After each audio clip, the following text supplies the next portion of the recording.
안녕하세요. 예스진입니다. 이번 영상은 사랑은 아무도 잊지 않았으니 6번째 영상으로 도마와 다데오의 수업이라는 내용입니다. 여기서는 게리가 과거 2000년 전에 도마였다고 말을 합니다. 그리고 게리가 과거 도마와 다데오를 만나서 그들과 이야기하는 장면이 나오는데요. 아마 독실한 기독교인이나 크리스찬이라면 이 부분에서 거부감이나 저항을 느끼는 사람들이 많을 것입니다. 하지만 이것이 진실이냐 거짓이냐를 놓고 따지는 것은 별 의미가 없습니다. 어차피 우리는 어떤 것이 궁극의 진실이고 참인지 우리의 제한된 인식으로는 결코 알 수가 없으며, 다만 우리가 집으로 가는 길의 여정에서 디딜 수 있는 디딤돌이 될 수 있느냐 없느냐가 중요할 뿐이기 때문입니다. 겉으로 드러난 이야기에 매달리다 보면 정작 중요한 메시지를 보지 못하고 쓸데없는 것에 매달려 시간만 낭비할 수가 있습니다. 모양에 집착하지 말고 그 안에서 내가 취할 수 있는 진리의 말을 건져 올리세요. 자, 그럼 2000년 전의 도마와 다데오를 만나보겠습니다. 도마, 사실 지금 당신이 보고 있는 모습은 당신이 받아들이고 이해할 수 있는 방식으로 당신의 꿈속에 나타난 성령이에요. 성령은 당신의 환영을 인정해요. 그것을 믿지는 않고 말이죠. 그리고 성령은 그때그때 당신에게 가장 잘 먹힐 방식으로 나타납니다. 성령은 신과 마찬가지로 사랑입니다. 완벽한 사랑입니다. 하지만 이 사랑은 당신 앞에 나타날 땐 어떤 형체로 나타납니다. 그것이 당신이 그 사랑에 귀를 기울일 수 있는 유일한 방식이기 때문이죠. 전에 아턴과 퍼사랑, 성령의 실제성에 관해 이야기했던 내용을 기억하나요? 게리, 물론이죠. 그들은 수업에 이 구절을 인용했었죠.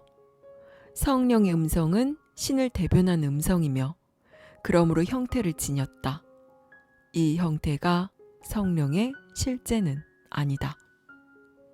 도마, 네, 성령의 실체는 영이며 영은 곧 사랑입니다. 모든 것을 품어안고 있는 진정한 사랑이죠. 게리, 그래서 당신은 어느 쪽인가요? 사랑인가요? 도마인가요? 도마, 사랑입니다. 누구든지 그 생의 삶이 끝나고 나면 깨달았든 깨닫지 못했든 성령의 한 현현으로서 이 꿈속에 나타날 수 있습니다. 하지만 그렇게 나타나는 것은 당신이 아니라 당신의 이미지입니다.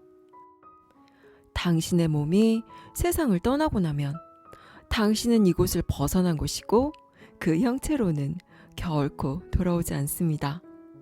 그 생을 복습하기 위한 목적이 아니라면 말이죠. 게리, 복습이라고요? 도마, 네, 돌아와서 똑같은 생애를 반복하는 일은 가능해요. 만약 당신이 자신의 과제를 이전보다 더 잘 배우면 시간의 차원을 변화시켜서 다른 결과를 경험하게 될 수도 있습니다. 아턴과 퍼사가 말했듯이 물론 당신이 각본을 실제로 바꾸는 것은 아닙니다. 전에 봤던 각본의 차원과 다른 차원을 보는 것이 가능해지는 것일 뿐이지요. 게리, 저도 그런 경험엔 익숙해요. 물론 대개는 그런 일이 일어나더라도 자신이 시간의 차원을 바꿨다는 것을 깨닫지 못하지만요. 그냥 다르게 느껴질 뿐이죠. 어떤 상황이 바뀐 것 같기도 하고 당신이 아는 어떤 사람이 달라진 것 같기도 하고 어쩌면 상황이 좀 더 쉬워진 것처럼 보일 수도 있고요. 2000년 전에 당신이 제이와 함께한 시간에 대해 이야기하고 싶어요. 하지만 그 전에 따로 물어보고 싶은 게 하나 있는데요. 분할된 마음 조각들에 대해 이야기를 들은 적이 있어요. 그러니까 어떤 전생의 기억을 가진 사람이 둘 이상일 수 있다는 거 말이에요. 도마. 맞아요. 정의에 따르면 그럴 수밖에 없어요. 게리. 왜요? 도마. 현미경으로 들여다볼 때 세포가 분열하는 것처럼 마음도 분열하고 있다는 개념 기억나요? 게리. 물론요. 그저 하염없이 계속 분열하죠. 그래서 아담과 이브의 이야기처럼 처음에 있는 두 사람으로 시작하지만 5,000년이 지나고 나면 60억 명이 되어 있지요. 환생이 가능한 것처럼 보일 수 있는 유일한 방법은 자신이 여기에 있다고 생각하는 한 존재가 계속 분열하는 것 뿐이에요. 그러면 외관상 분리된 각각의 마음들은 모종의 몸으로 이 세상이나 우주에 나타나는 듯이 보이는 것입니다. 그것이 사람의 몸이 될 수도 있지만 꼭 그래야만 하는 건 아니에요. 몸은 그냥 몸일 뿐입니다. 경계나 한계가 있는 것은 뭐든 다 몸입니다. 심지어는 피아노도 몸이에요. 마음은 분리라는 도구를 통해서 또 분리의 생각을 투삼으로써 이런저런 상징적인 형태로 나타나죠. 도마. 아주 좋아요. 그런데 잠시 생각해봐요. 만약 마음이 계속 분열한다면 어느 지점에서는 동일한 마음 조각에서 분할되어 나온 사람들이 여럿 있게 됩니다. 즉, 한때 같은 마음 조각에서 분할되어 나온 사람들은 모두가 그 생의 동일한 기억을 갖게 된다는 얘기죠. 물론 이것은 환영인 단선적인 설명입니다. 사실은 모든 일이 동시에 일어났지만 마치 당신이 지금 뭘 하고 있는 것처럼 보이고 느껴지지요. 어쨌든 시간선 위에서 보면 동일한 전생의 기억을 여러 사람이 가질 수 있습니다. 캐리. 그렇다면 자기가 2000년 전에 바울 사도였고 그 생애를 기억한다고 주장하는 사람이 둘이 있다고 하더라도 둘 다 사실일 가능성도 있는 거군요. 도마. 네, 물론이죠. 이건 당신에게도 적용됩니다. 2000년 전에 도마 사도였고 지금 그 기억을 가지고 이 행성에서 살고 있는 사람이 딱 한 명만은 아니란 얘기죠. 캐리. 그건 기분이 묘한데요. 한때 나였던 마음이 분열해서 똑같은 기억을 간직한 다른 누군가가 저 바깥에 있다는 거잖아요. 도마. 으스스한 생각이죠. 하지만 당신들은 지금도 똑같은 마음을 갖고 있어요. 분리의 꿈을 꾸고 있기 때문에 그렇게 보이지 않을 뿐이죠. 게리. 아, 참, 최후의 만찬도 기억나나요? 도마. 그럼요. 게리. 분위기가 아주 좋았죠? 도마. 많은 사람들이 최후의 만찬에 대해 모르는 게 있는데 그날 밤 제자들과 제이와 마리아는 정말 많이 웃었어요. 제이와 마리아는 보통의 평범한 커플처럼 보였죠. 그들은 잘난 척하지도 않았고 가식도 없었어요. 최후의 만찬이라는 유명한 그림이 완벽하지는 않지만 그날 밤 그들의 모습을 잘 보여주고 있긴 해요. 웃음에 대해 말하자면 다윗의 시편을 보세요. 많은 이들의 장례식 때 그 시편을 낭송하곤 하지만 사실 시편은 죽음과는 아무 상관이 없답니다. 그것은 삶의 한 방식이에요. 두려움 없는 삶의 방식에 관한 것이죠. 당신은 시편에서 죽음을 웃어 넘기는 법을 배울 수 있을 거예요. 제이와 마리아는 둘 다 성서의 그 부분을 아주 좋아했지요. 나 비록 죽음의 그늘이 드리워진 골짜기를 지날지라도 당신께서 함께 하시니 그 어떤 악도 두려워하지 않으리라. 물론이죠. 십자가형 때 로마 병정이 제이의 손목에 못을 박았는데 제이는 아무런 고통도 느끼지 않았고 아파하는 기색도 없었어요. 그러자 그 병정은 화가 났죠. 병정은 제이에게 왜 아무런 고통도 느끼지 않는 것이냐고 소리쳤고 제이는 그를 고요히 바라보면서 마음에 아무 죄책감이 없으면 고통에 시달릴 수가 없다고 말했죠. 제이에게 고통을 가할 수가 없다는 사실에 붕괴한 병정은 급기야 제이의 옆구리를 창으로 찔렀어요. 물론 그 일은 그에게도 좋을 것이 하나도 없었고 제이에게도 아무런 영향을 미치지 못했지만요. 십자가에 못 박혀 피를 흘리던 제이는 어느 순간 마리아를 사랑스럽게 바라봤고 마리아도 제이를 바라봤어요. 눈이 마주치자 둘의 얼굴에선 부드러운 미소가 피어났죠. 제이가 죽음을 넘어섰다는 걸 두 사람은 알고 있었어요. 제이의 마음속에서 그는 육신이 아니었거든요. 제이의 본질은 세상에 의해 죽임을 당할 수도 심지어는 아무런 해도 입을 수가 없었어요. 제이의 본 모습은 신과 조금도 다를 바 없는 영이었고 영원한 무엇이었습니다. 마리아도 제이와 똑같은 것을 경험했고 그들 내면의 진실을 바꿔놓을 수 있는 사람은 세상에 아무도 없었습니다. 바로 이것이 십자가형의 메시지입니다. 나중에 제이는 수업에서 이렇게 표현하게 됐습니다. 사랑만을 가르치라. 사랑이 곧 너이니 만약 십자가를 다른 의미로 해석한다면 그것은 본래 의도했던 평화의 부름이 아니라 공격의 무기로 이용하는 것이다. 도마. 제이의 관심사는 생명이었어요. 진정한 생명, 곧 신의 사랑 말이에요.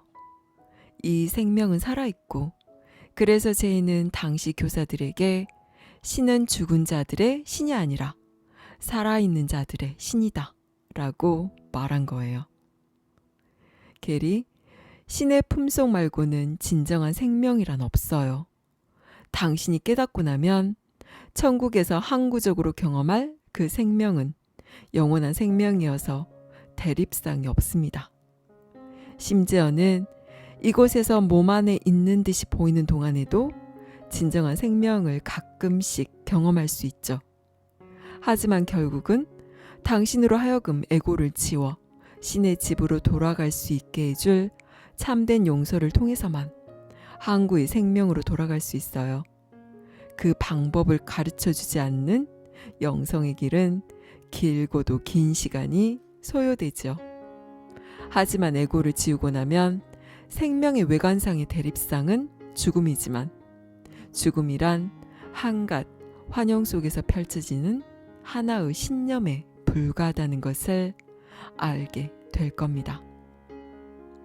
역사란 그냥 이야기일 뿐입니다. 다른 사람들에게 자신이 어떻게 비칠지 걱정하지 마세요. 자신이 어떻게 보일지를 염려한다면 당신은 그것을 실제화하고 있는 것입니다. 왜 항상 남들의 시선에 신경을 쓰는 거죠? 남에게 어떻게 보이는지는 중요하지 않다면 어떻게 하겠어요? 다른 누구의 경험이 아닌 자기 자신의 경험을 경험하세요. 그리고 당신을 부당하게 대하는 것처럼 보이는 사람들을 가리지 말고 용서하세요. 나는 이것을 이사아 때문에 나를 멸시하는 친척들에게서 그것을 배워야 했지요. 그래서 나의 후생인 당신도 당신을 망치려 드는 사람들에게서 그것을 아주 제대로 배워야 합니다. 부당한 대우를 받았다고 여기고 싶은 유혹을 경계하라. 이런 관점에서는 너는 성부와 성자의 결백이 아니라 자신의 결백만을 구하여 다른 누군가에게 죄의 책임을 뒤집어 씌워 그 대가로 지불하려 한다. 너의 죄책을 다른 사람에게 떠넘김으로 결백을 살 수가 있단 말인가? 자신이 부당한 처우를 받고 있다고 인식한다면 당신은 그 모든 것을 실제화하고 있는 것이고 그것은 당신 마음속에서 죄책감에 물든 에고의 일대 사고체계를 만들어내지요. 자신의 죄 없는 순수성을 찾아낼 수 있는 유일한 방법은 그 일이 실제가 아니라는 점을 이해하고 다른 이들이 실제로는 하지 않은 바에 대해 그들을 용서하는 것밖에 없습니다. 그 일은 결코 일어난 적이 없기 때문에 당신은 그들을 순수하고 죄 없는 것으로 여길 수 있습니다. 이렇게 해야만 나도 죄 없이 순수해질 수 있다는 걸 결코 잊지 마세요. 이것이 유일한 탈출구입니다. 퍼사, 당신에게 도움이 될 만한 이야기를 하나 더 하자면 아까 도마도 말했듯이 다른 사람들이 어떻게 생각할지에 대해서는 신경을 그만 쓰라는 거예요. 제이는 아버지, 저들을 용서하소서. 저들은 자기가 무엇을 하는지 모르고 있습니다. 라고 말했는데 그들이 스스로 무엇을 하고 있는지를 몰랐던 것은 그들이 자신의 무의식적 죄책감을 제이에게 투사하고 있었기 때문이었어요. 하지만 정작 본인들은 그걸 몰랐고 그저 자신들이 옳다고만 생각했죠. 물론 자기들이 제정신이 아닌 것도 모른 채로요. 게리, 하지만 그들이 정말로 거기에 있었던 것도 아니잖아요. 퍼사, 봐요. 잘 이해하고 있네요.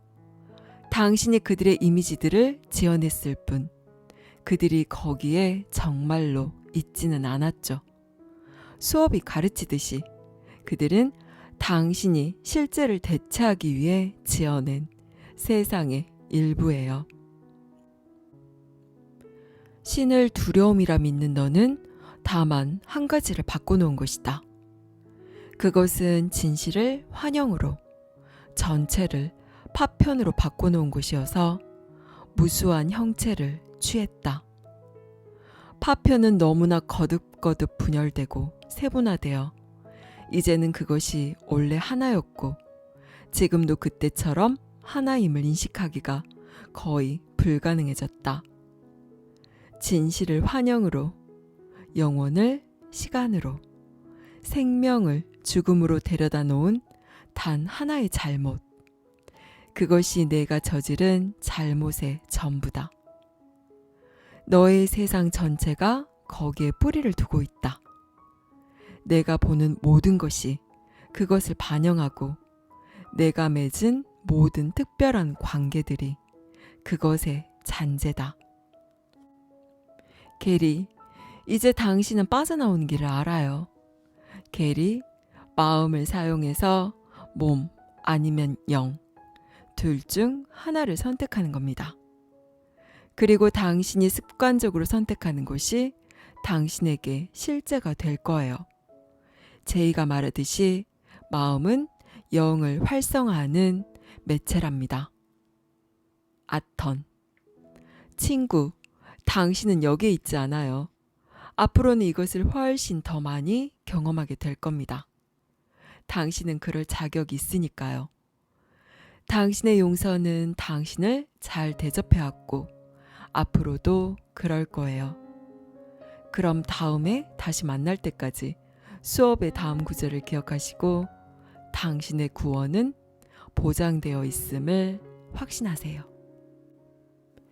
용서는 행복에 이르는 열쇠다. 나는 내가 죽을 운명이며 실수투성이의 죄 많은 존재라는 꿈에서 깨어나 신의 완전한 아들임을 깨달으리라. 여기까지 사랑은 아무도 잊지 않았으니 였습니다. 도마와 다데오를 만난 기분이 어떠신가요? 이 책을 쓴 게리가 2000년 전에 도마였으며 이 생을 마치고 다음번 퍼사로서의 생애가 마지막이라는 말에 꼬투리 잡아 비난하고 꼬집고 싶지는 않나요? 더더구나 다데오는 여기에서 자신이 게이였다고 말을 합니다. 아마 여기서 책을 덮어버리고 싶어하는 사람도 많을 것입니다. 그것은 우리가 게리라는 개체를 자신과 별개의 그 누군가로 생각하기 때문에 나타나는 에고의 저항입니다. 우리는 환생이라는 개념을 고정된 개별 영혼이 몸을 입고 태어나 살다가 죽으면 다시 시간의 흐름대로 다시 몸을 입고 태어나고 또 그 개별 영혼이 계속해서 한 방향으로 흐르는 시간을 타고 태어난다고 생각합니다. 하지만 여기서 말하는 환생은 그런 것이 아닙니다.